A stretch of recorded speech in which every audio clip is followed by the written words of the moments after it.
we have got an extended family, probably further extended than we've ever had at any reunion. And there is identification that creates some comprehension. And I think the name tag is the component that gives you that best advantage. All of us have white name tags. Some of us have the picture on there, and our families have the flash crest in lieu of the picture. And if you see anyone that you don't recognize as a classmate that has a picture on the name tag, then right away your mind should engage and you should begin to process. The next thing you do is look at the color.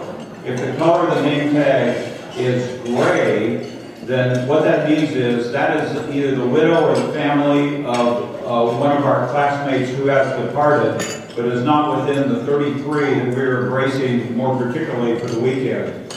And there are a number of those people here. The gold name tags, which are in greater abundance, probably numbering in the neighborhood of over 100. These are individuals, some of us, some of the individuals that we know, but many of them we've never met before, and we are just absolutely privileged to have these individuals, and in fact, they're the real VIPs of the weekend. So anyone with a gold name tag,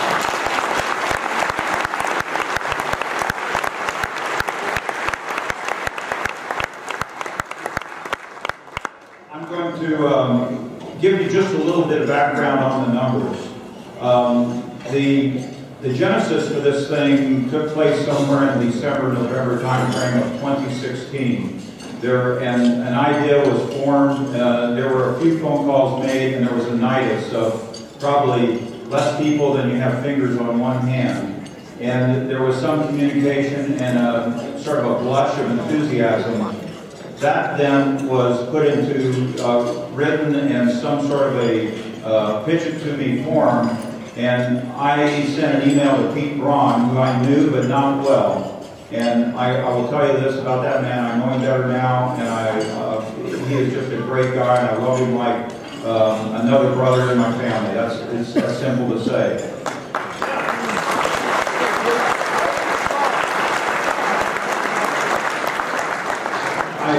To give me a call, and he did, and I started giving him the layout of what I thought would be a good idea, and my intention was for him to take notes, and then I'd hang the phone up and I was going to try to squeeze in some golf. And I got about halfway through my pitch, and he said, "That's a great idea. Listen, you don't have to go on.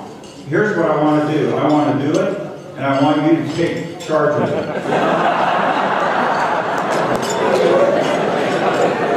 True story.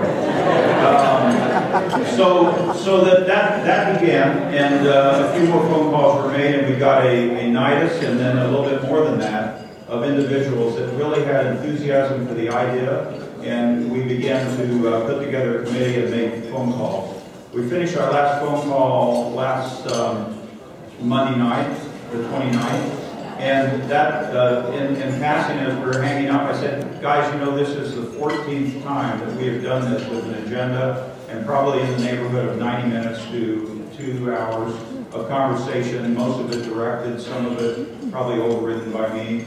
But we got through the agendas every time, and we came up with some answers. And what we're seeing in this last few days, this evening and tomorrow, is a result of that. So here are the numbers.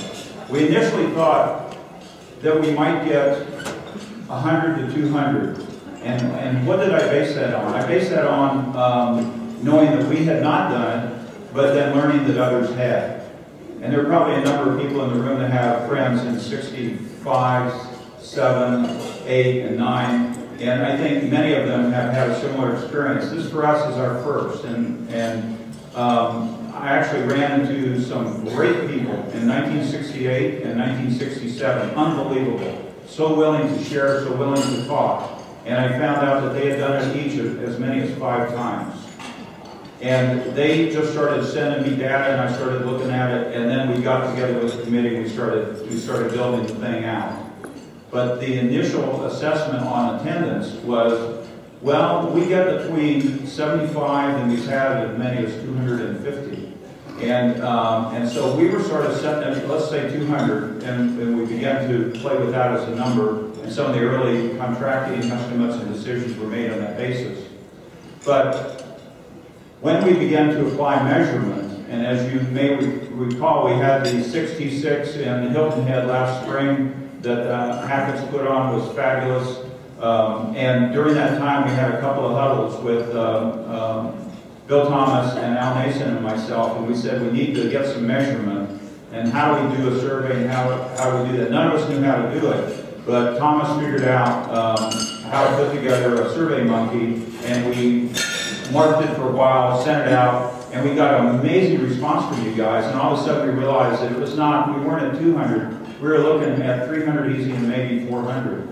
And so we reformatted the thing again and considered it. Initially we were thinking, well, we can stay in a hotel here, maybe several hotels, and we can go to the Army-Navy Club, and we can have a nice meal for 60 or 70 people in the dining room, and then we can maybe go to the Army-Navy Country Club, and we can do something else, and all of a sudden, nope, can't do any of that.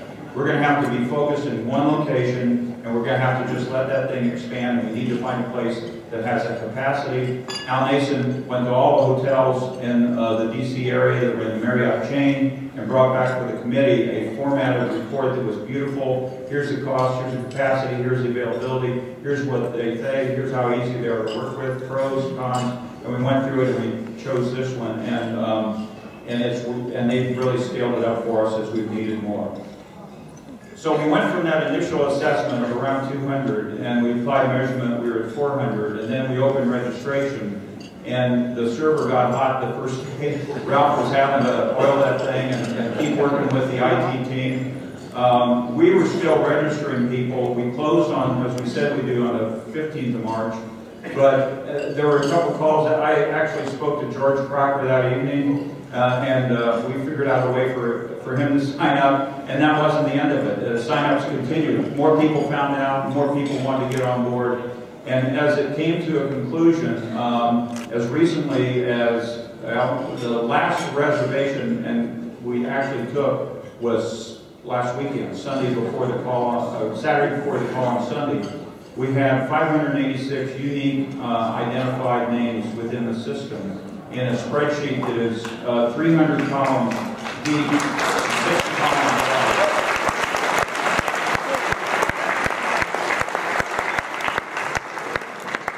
So Ted Hill is here, and he would tell you that that's about 18,000 sets of data, discretized little entries of data. And I can tell you that at least if you aggregate the entire committee, every one of those boxes has been looked at multiple times by somebody.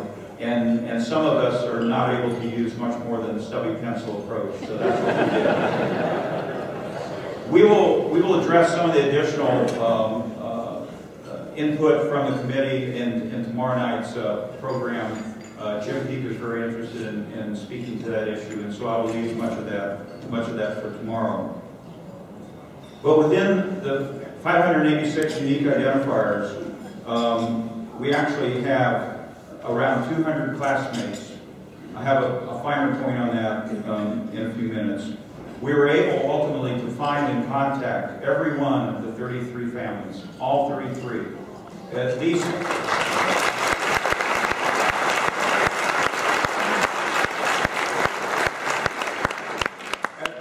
we knew where some of them were. We knew the names of others. We had hints about a few more, but there were about 15 or 16 people for families for which we had no information, zero, for 52 years.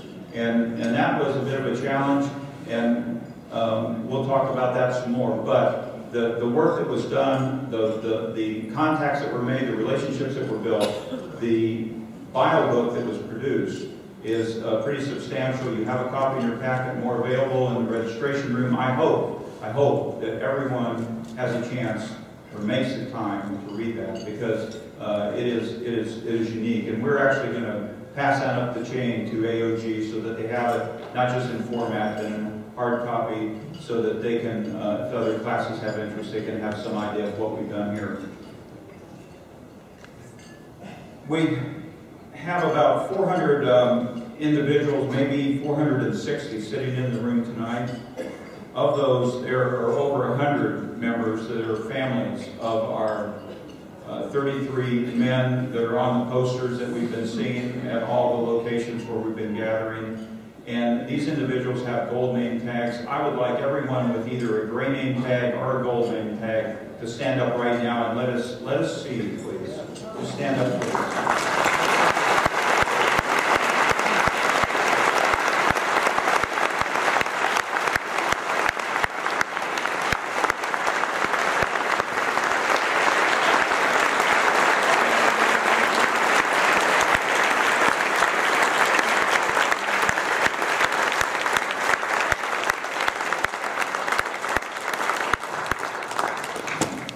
That's pretty impressive. What I would encourage everyone to do is when you see a gold name tag, it is a special person wearing it, and just stop and say a few words.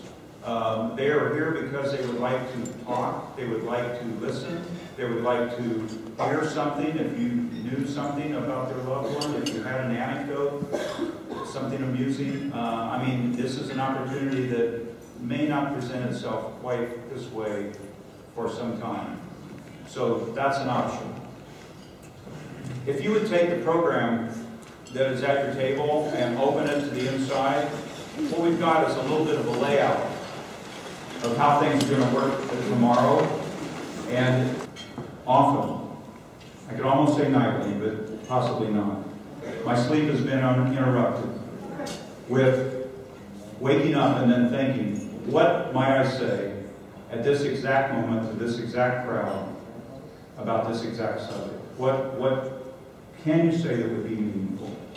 And I will tell you, I've thought about it and I've mapped it out a number of times, and right now, even now, I'm not entirely certain. But I do know how it started. I know exactly how it started. And it was late afternoon on a warm, humid summer day, about 5 o'clock, on July 2nd, 1962. I was standing there, I was not looking around. I raised my right hand and took an oath. And I was wearing a brand new uniform, and I had even a newer haircut. And in the space of just that moment, I gained 806 new brothers. There were 807 of us there at that time. So 806 new ones. The following day, there were fewer. At graduation, there were 579. Tonight, right now, here in the room, by the best method we have to accumulate and have numbers, there are 184.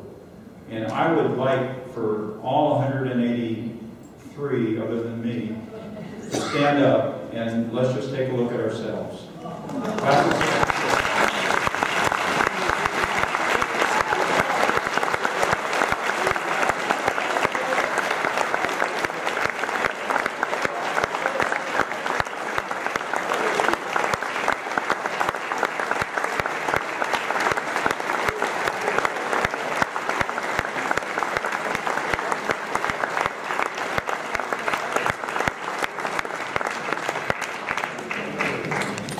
So there are 184 of us here. But the focus really needs to be not just on that, although that is very wonderful. And the fellowship and the warmth and the smiles, the handshakes, the earnest looks, the joy that has been expressed to me and I've seen expressed in other conversations is really something to behold. But what I need to talk about for just a few more minutes is not the people that are here, but some of the people that are not. And I'm actually calling them the 33 from 66. There are 33 that answered the call. They paid the ultimate and absolute price in service to our nation. We're gathered here today, throughout the weekend, to really honor them and their families and revive their memories. I hope everyone has had a chance to take a look at the biographies. That is a work product that is quite something, and something you're never going to want to not lose track of. You're going to want to know where it is and pull it out and maybe take a peek from time to time. But I do recommend while you're here, take a moment and actually read it, the whole thing. The work of this last year has sharpened our memories and established many new links with family members. We've celebrated and embraced every new connection and listened intently to each story and treasured every email. And you know, I honestly wish that there was time to tell you what has been in my inbox on a daily basis and the kinds of questions and people I feel like I've really gotten to know, although I've never have met. And so it's almost joyous for me to actually have a chance to see not just the yellow name tags, but sometimes my own classmates, and catch up with some of the sentiments we have been able to express electronically. We have learned and remembered an awful lot. The stories and images are once again incredibly familiar. And honestly, if I close my eyes, I can see the faces scroll by, all 33. I really can see every one of them. And I recall their deeds. I can see them clearly, and I can see them as they are. They are young. They'll always be young. They are handsome. Their faces exude confidence.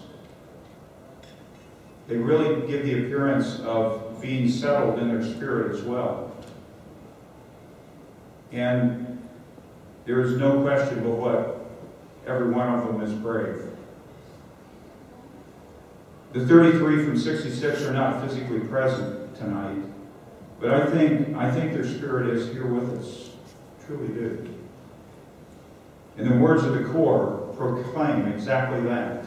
That's what when we memorized them early, we knew the words, we may not have known the meaning.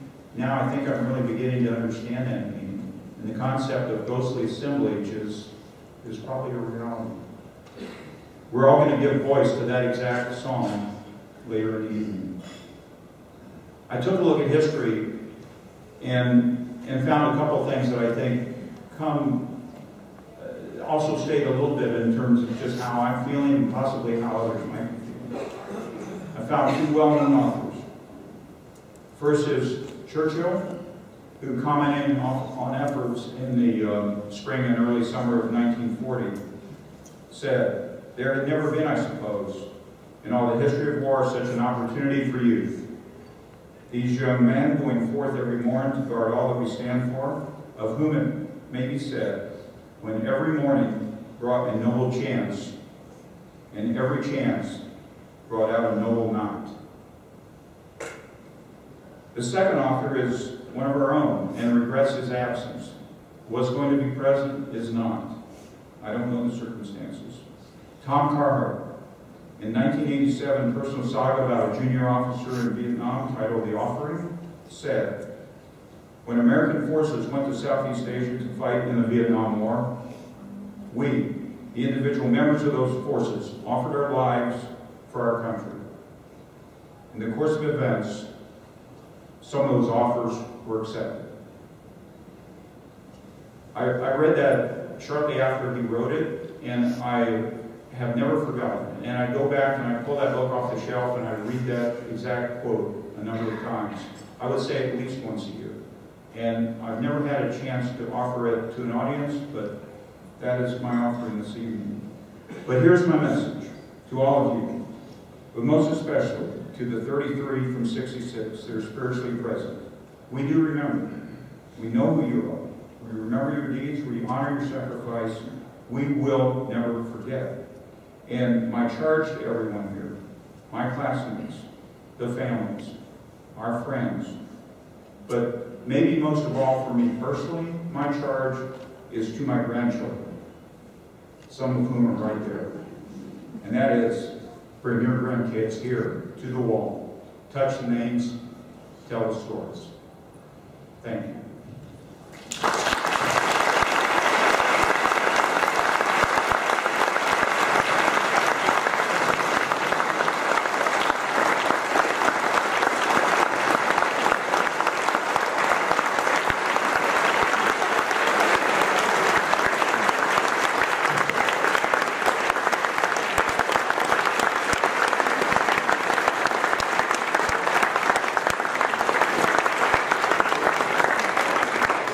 It is now my distinct pleasure to bring my friend, played in the 1964 Army-Navy game that was the only victory we had while we were in the day. A man who was one of 6 or 7 on that day that never took a snap off. Every offensive play, every defensive play. Number 50 on your scorecard, number 1 in your hearts. Pete Braun.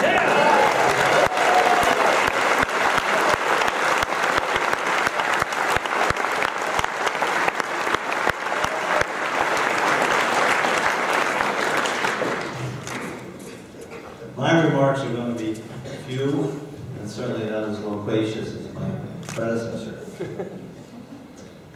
We're going to be talking about one of the individuals who participated in some of the heroics that Jerry talked about just a moment ago.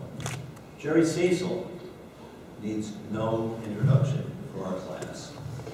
His Vietnam heroism is very well documented. But for some, the background of some of those, or some of the background might not be totally clear. He joined the 173rd Airborne Brigade in Vietnam as a platoon leader in the C Company and fought in the Battle of Dak To. We've all heard of that. And he participated in the Tet Offensive shortly afterwards. Jerry's awards include the Distinguished Service Cross, the Legion of Merit with Oak Leaf Cluster, Purple Heart, Bronze Star with Oak Leaf Cluster, Air Medal, Meritorious Service Medal with 2 Oak Leaf Clusters, the Combat Infantryman, the CIB, Combat Infantryman Badge, Ranger Tab, and Master Parachutist Badge. So it is now my honor to introduce him and speak to you tonight.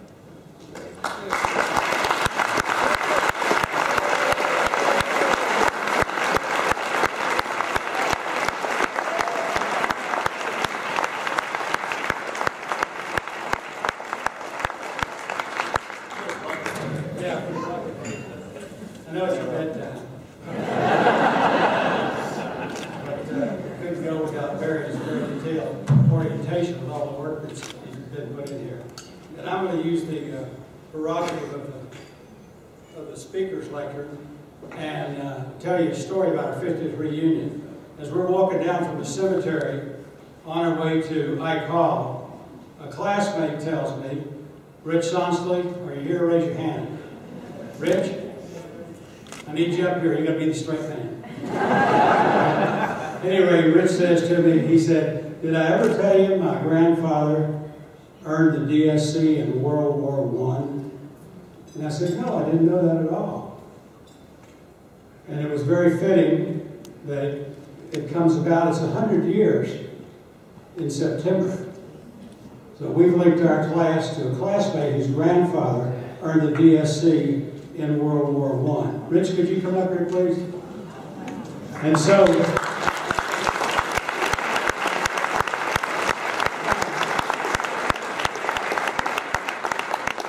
is going to be a real actor when you see a star man with a turnback.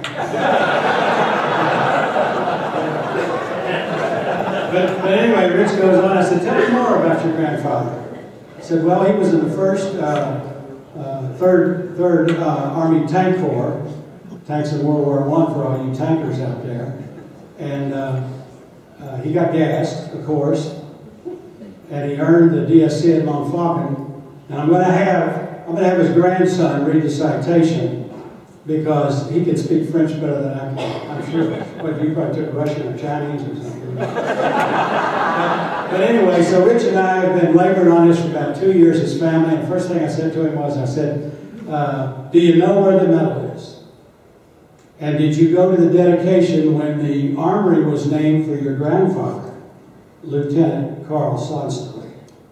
And he said, no, I was graduating from high school or on my way to West Point, one or the other way. So he missed that. So I said, well, the first place let's look is with the Montana National Guard. Look in their museum facilities. Well, fast forward, we've come up dry in 2 years. And I just talked to him, and he said, we haven't had any luck on locating the DSC. The thing I was most concerned about is when the DSC comes into being, the first 100 are of a different design than the current ones. But I checked the records, and Lieutenant Sonstelie was not given one of those. So that made the journey a little easier. So it came in the mail about a week ago. And I think after one of our emails, when you said you were going to get on the hunt as soon as you get back to Washington. And if you have been to Kalispell, Montana, you might go there with him. But in the meantime, the Secretary of the Army is going to present the family. I'm on his behalf, of course. We're going to present Rich Sonstelie and his family a new Distinguished Service Cross in memory and in honor of his grandfather's actions 100 years ago this year.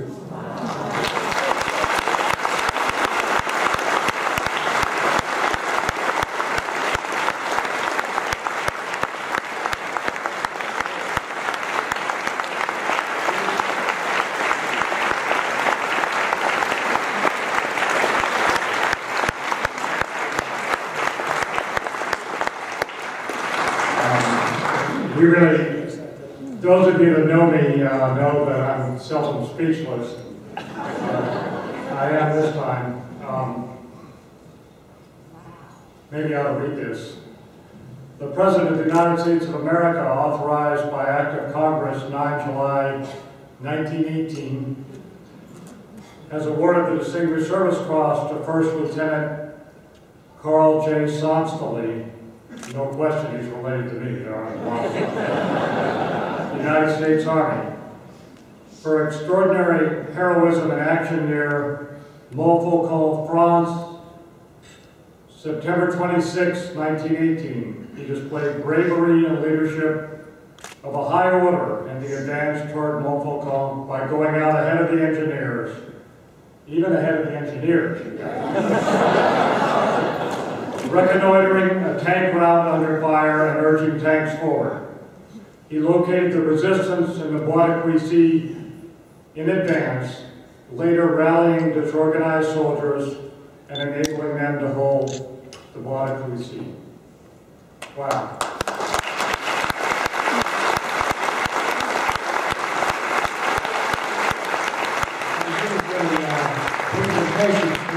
So I'll give to him for his family to cherish and honor and show it to the grandkids and everybody else. Thanks, Mitch.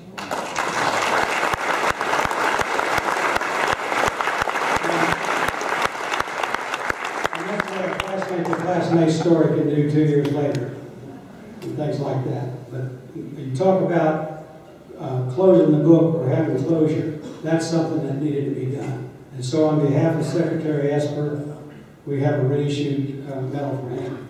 Now I realize it's getting late, but I do have a prepared remarks. And I will skip the script. But you won't embarrass me if you go out for a break, if you fall asleep, because I've taught at college, so I've done I've taught millennials and everybody. But, I learned two things about public speaking. First of all, you should know your audience, and second of all, never assume that you're the smartest person in the room. And so I'll start by telling you a story. I'll get my eyeballs on me first. A first-time author and associate professor at the University of Tennessee, Knoxville, was the invited speaker in 1986 at our Kentucky Civil War Roundtable. His inaugural book was about Sergeant Alvin York, a Tennessee farm boy, Linda, Tennessee, farm boy who received the Medal of Honor for his actions in World War I. After being introduced, he approached the podium with a great deal of confidence, and as it turned out, a healthy dose of hubris. He started by saying that although his subject was not in the Civil War, he was raised in rural Tennessee and was deeply influenced by relatives and neighbors who had fought in the war. Therefore, he added that although his topic was not directly about the Civil War, he was confident the audience would enjoy the talk. So far, so good.